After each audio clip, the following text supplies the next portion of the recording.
Hi friends, I'm Tilak. You're watching Tech Made Me Unique, and today we're going to see how to insert a copyright symbol on your WPS presentation on your mobile version.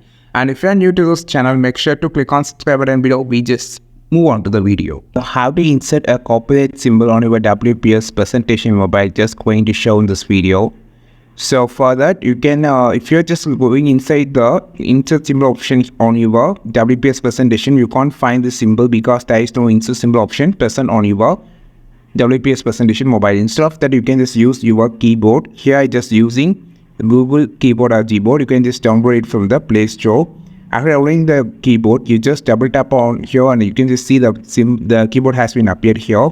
You just need to click on the number section first. Okay, you just need to click on number section. Then you just need to click on the symbol section again. So you will see a lot of symbols here. So here the copyright symbol.